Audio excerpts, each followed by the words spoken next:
If you will open up your Bibles to Matthew, you will have that passage that we just read, Matthew chapter 6, will be a basic outline of what we're going to be talking about this morning.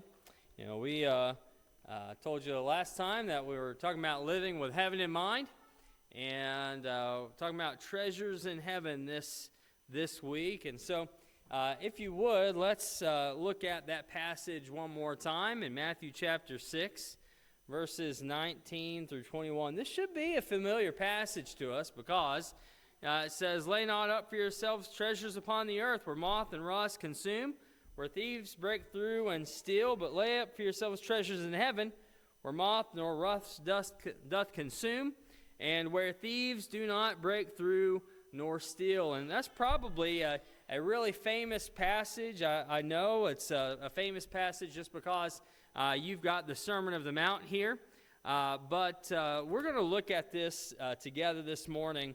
I want to talk about just this idea when it comes to living with heaven in mind. You know, in the Sermon on the Mount, Jesus gets right to the heart of loyalty. You know, this is probably one of the bigger issues that people deal with. Loyalty hurts or disloyalty hurts people whenever you think about it. You know, when marriages fail because someone has gone away from their spouse, it's that disloyalty there that hurts more than anything. When you go and you are looking at friendships that end because of this thing, it hurts. You know, we want to be loyal. Now, when it comes to God, we need to be loyal to God. And so the world says, of course, what? Follow your heart. Do things that make you happy. But what does God say? God says, don't follow your heart. Jesus says, your heart already follows what you treasure. That is the gist. Where you store your treasures will determine your spiritual direction. All right, let's look at some things here. These are pretty simple points. Number one is this. You have a warning about earthly treasure. Look there at verse 19. In Matthew chapter 6 and verse 19, it says, "Lay not up for yourselves treasures upon the earth, where moth and rust consume, and where thieves break through and steal." And so, you know, we need to have this warning here. You know, when you think about the moths, what do moths do? They go and they eat clothing, you know, and they might eat even fine clothing. You know, you can go into your closet, and if you haven't worn something in a long time, you might find that you have something that has been moth-eaten. I remember growing up, my grandparents on my dad's side, they had an old house, and it was dilapidated already. But it was just an old house, you know, probably built in the early 1900s, maybe even or late 1800s. And they had this house and had all kinds of cracks in it, and the windows, you know, you could feel breezes through the window. But anyway, as I was growing up, they had, I guess, problems with moths. And so all I can remember is the smell of mothballs in closets.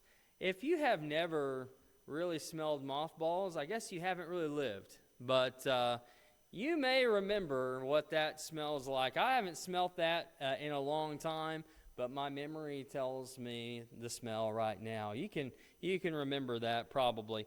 But moths, they come in and they will eat clothing. Now, if you think about the fact that our houses are built pretty airtight for the most part, and that there is not a way for most insects to get in, you know, this doesn't make as much sense to the modern day reader. But if you think about the fact that there were, you know, large cracks sometimes in houses and open windows and things like that, just to let breezes through, this could happen fairly easily. The other thing that's mentioned here is rust. Rust corrodes things, right? Rust corrodes metals. Now, when you think about what they had, a lot of times we don't think about how much metal they may have had at that time, because I'm sure it was very expensive to have someone make something for you. But rust would corrode several of their belongings. One, you would think about, the number one thing I would think about is tools. It would corrupt tools. I mean, if you're trying to use a tool and it gets rusted and it stops working precisely, whatever that tool may be, well, you're going to have to get a new one. That's going to be expensive. And so rust could corrupt tools. It could corrupt several possessions, right? Maybe it is that you have metal that holds something together. Well, if it gets corroded, maybe it doesn't hold it together any longer. But another thing here is just simply this, and that is money. At this time, they didn't have all of the nice things that maybe we have today, and the common currency was able to be corroded. It could be rusted. And so, rust could do a lot of things. And so, you've got moths, and you've got, rust of things that could harm your belongings, but this is an all-encompassing one. And then everything else that you have. Because when thieves come in, what do thieves do? Thieves come in and they will take your earthly treasures. Earthly treasures are simply just temporary. Thieves could come in and steal all of your other valuables. And so, this is not only something that what comes to valuables, but what else happens when a thief comes in and steals? I've known of several families throughout time that have had someone come in, and I've known of several families that they were asleep and someone came into their house and broke in and stole some things. And you know what hurts more than the things that are stolen? There's a sense of security that is all of a sudden missing because somebody came in without them knowing, stole some possessions, and got out without any trace.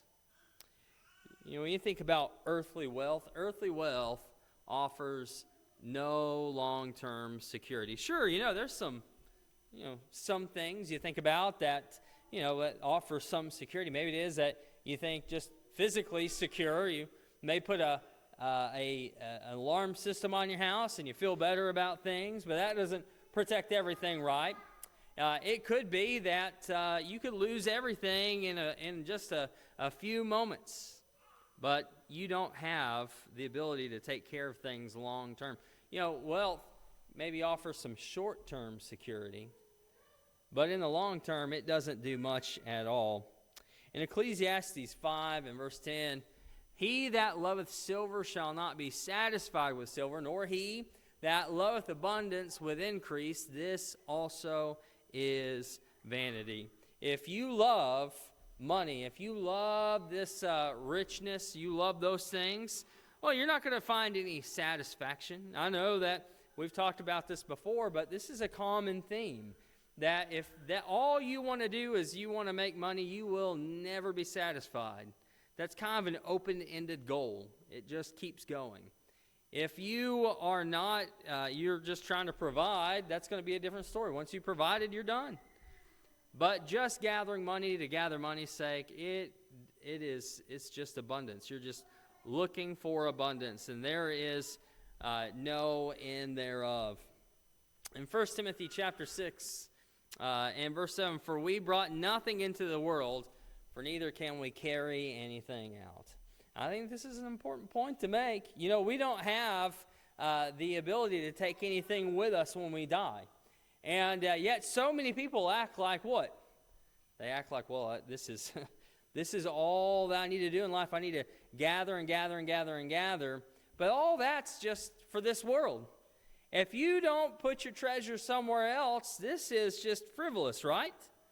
In Luke 12, in verse 15, it says, "And he said unto them, Take heed and keep yourselves from all covetousness, for a man's life consisteth not in the abundance of the things which he possesseth." It's not about the things that we own. It's about something else. You know, if we just think about all the things that we have, it's going to come up severely lacking, right? In the long run. You know, who wouldn't give up money for certain things in life, right? I mean, who wouldn't want to, I don't know, if you knew that you were dying, would you not spend a bunch of money in order to try to keep yourself alive? I mean, I've heard financial people talk about this very scenario, and you know, Dave Ramsey's probably one of the more famous people that talks about this, and he said it's the only debt that he would ever have. You know, he said if he had to, man, he would just go into huge amount of debt just to save a life of a family member or maybe even himself, depending. When you think about this life, it's not about the things that we have. It's about something more. When you think about earthly possessions, if this is what we invest our time in, well, it's not a good investment. If all we do is we're investing our time and efforts into physical things, those things are going to be done away. At the very end of time, this world will be burned up, and everything that we have worked for and that we have accumulated, it will be destroyed. It will be nothing. And so we need to find a different investment strategy. Something that's going to be long-lasting, something that's going to be more than just right here and right now. See, there's wisdom in laying up heavenly treasure. You know, this treasure is secure and it's eternal. If you look at 1 Peter chapter 1 and verse 4, it talks about an inheritance incorruptible, undefiled, that fadeth not away, reserved in heaven for you. And so this is something that, you know, if you think about an investment, what would you do with an investment like this, right? You know that it's not going to go away. It's not going to fade away at all. You're not going to lose on it. You're absolutely going to win. And so we know that this is the kind of thing that we need to be thinking about, because this treasure is secure for eternity.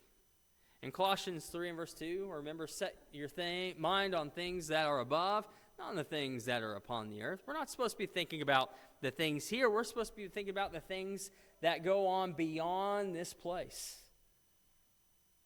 You know, several times, you know, I've heard my wife talk about this with other women, especially preachers' wives. But when we first got married, we had a lot of things. I mean, I had been living on my own, and I had a lot of things that had been given to me, a bedroom suit, table, all that kind of stuff. You know, I had all those things that had been given to me, and she had all those things as well. And so, you know, did we need all that stuff when we first got married? No, we didn't need all that. You know, probably could have gotten away with just the bedroom suit and the table for quite a while. But we had it all, and we thought, well, you know what? Might as well keep it and not you know, get rid of it. You know, we're going to need this one day. You know what happened? Well, you know, we went to preaching school, so we moved all that stuff to preaching school. And then we didn't have enough room for it, so it all kind of got stuck into a room. And both of us did this. I hear her describe this better, but you know, she'd look at that stuff and know that we couldn't need it. We didn't need it right then. But, you know, but one day we would need that, right?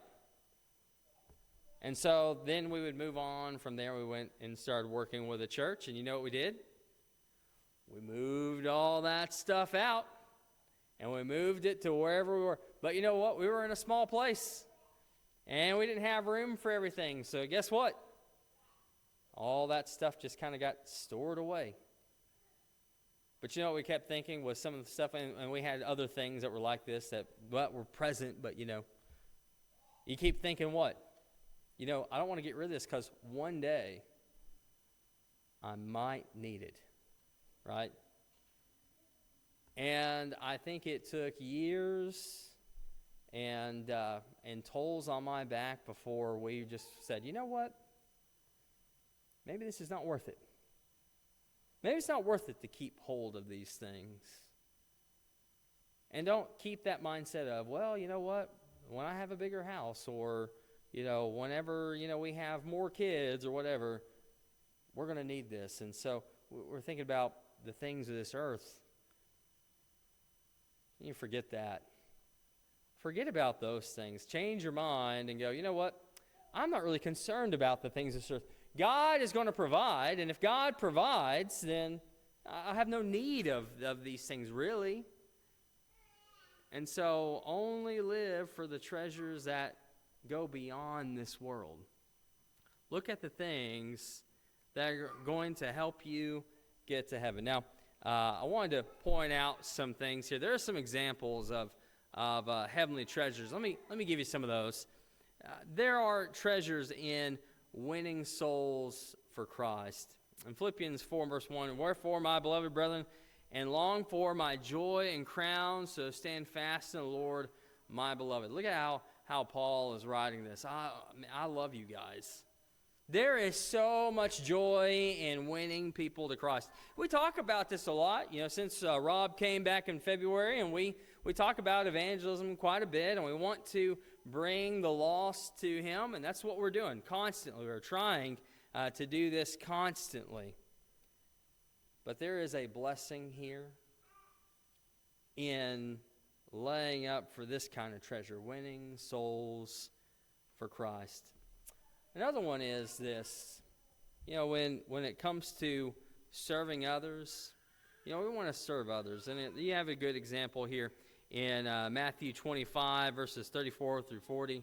We need to serve others. We need to be people that are wanting to do what we can for other people. Just as Jesus washed the feet of his disciples, we need to serve other people. And then last but not least on this short list, because we could go on and talk about some other blessings that we have here, but the idea of growth. In 2 Peter 3 and verse 18, "But grow in the grace and knowledge of our Lord and Savior Jesus Christ. To him be the glory both now and forever." And so when you look at this, when you're growing spiritually, that's an investment that's going to go on throughout time, right? And so grow spiritually. Well, let's think of some ways that we can lay up for ourselves treasures in heaven. Well, you know what? We can be generous people. Think about what was told this man in Luke chapter 12, verse 33. "Sell that which ye have, and give alms. Make for yourselves purses which wax not old, treasure in the heavens that falleth not away, where no thief draweth near, neither moth destroyeth." And so a companion passage to this right here, that we need to make sure that we are putting our treasure somewhere else, not in the things that can be easily taken from us, but something that cannot be taken. We can also seek and save the lost. We can get this joy. Remember the joy of soul winning here? "For the Son of Man came to seek and to save that which was lost." And then also, we need to think about this. You know what? If you are going to go to heaven and collect these spiritual treasures, well, then you need to have integrity. In Hebrews 6 and verse 10, "For God is not unrighteous to forget your work and the love which ye showed toward his name, and that ye ministered unto the saints, and still do minister." We need to have integrity. We need to keep working and serving. And you know what? This is true wisdom. True wisdom invests in something that will last. All right, so here's the question. Then where is our heart? Because that is the end of this. If you look at verse 21, "For where thy treasure is, there will thy heart be also." And so where is our heart? Where is it? Your treasure directs your focus. In Colossians 3 and verse 1, it says, "If then you are raised together with Christ, seek the things that are above, where Christ is, seated on the right hand of God." And we went over that last week, but look at another passage that goes along with this. In Psalm 119 and verse 36, "Incline my heart unto thy testimonies, and not to covetousness. Again, this is the same thought process. Think about the things that go beyond this life. Think about treasures in heaven, not the things of this earth. And so, here is the crux of the matter. Where is it that we spend most of our time? Where is it that we spend most of our energy? Where is it that we spend even most of our money? Now, if we think about this can be a sobering thought. What is it that we're spending most of our time, money, and energy on? You know, if it's not to further the gospel, well, we may need to be rethinking some things. If it's not with the Lord, you probably need to reconsider where your heart is.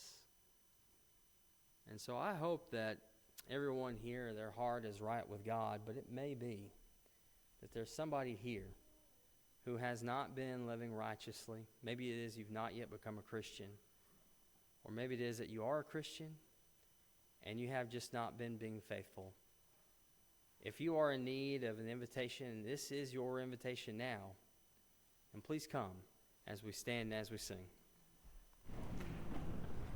I will sing.